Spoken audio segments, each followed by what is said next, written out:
Megillah tells us that Ezra was Masakin, he instituted to read the klolos, the curses that befall Klal Yisrael upon doing the wrong thing right before the Yontav of Shavuos. Why? Because according to many, Shavuos is like the start of a new year, and therefore, as the year ends, we want the klolos, the curses, to end with it. But there's a problem. Tosfos points out the obvious. That was last week's parasha. Last week's parasha B'chukoisai, was full of all of the klolos, the curses that happen to Klal Yisrael if they don't keep the mitzvahs and learn the Torah. Almost every single year, including this year, Parshas Bamidbar is right before Shavuos.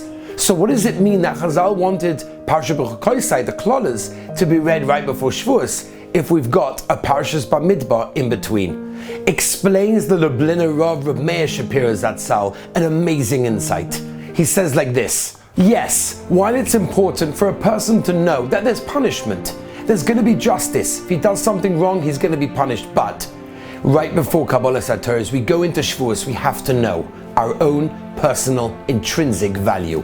And therefore, yes, we had to read the klolos last week, but at the end of the parasha was the parasha of Erchin. Erchin means to value ourselves. And in this week's parasha, Parashas Bamidbar, is a beginning. Starts with the idea that Hashem counts Klal Yisrael. As Rashi says, when you love something, you cherish it, you keep counting it. Imagine you have a new chassan. He looks at his chassan watch that he got from his father-in-law. He keeps looking at it. It's a beautiful watch. He wants to see if it's still there, how it sparkles in the sun. When you love something, you always look at it.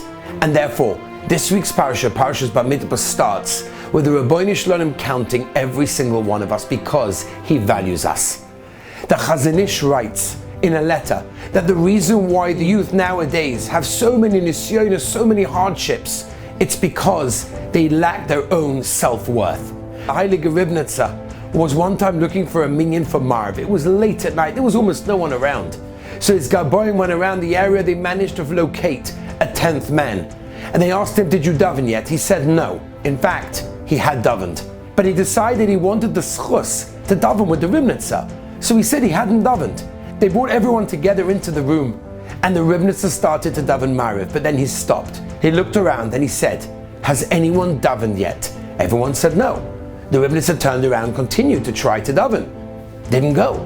He turned around and said, someone here has davened already. So the man had no choice. He owned up and he said, well, I've davened already, but I just wanted to daven with the tzaddik.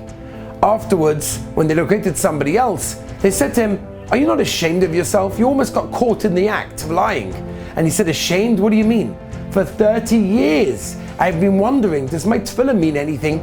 Well, when the Ribnitzer understood and sensed that I had already davened, that means if the Ribnitzer can sense that I've davened, it means that my tefillah is worth something in Shomayim. We have to understand our own worth. True, we have to hear the klolos. We have to hear what might happen if we do something wrong. But most importantly, as we go into Kabbalah Satorah, we have to really understand and appreciate our own intrinsic, unique value that we bring down to the world and the mission that we have in this world. Have an amazing Shabbos.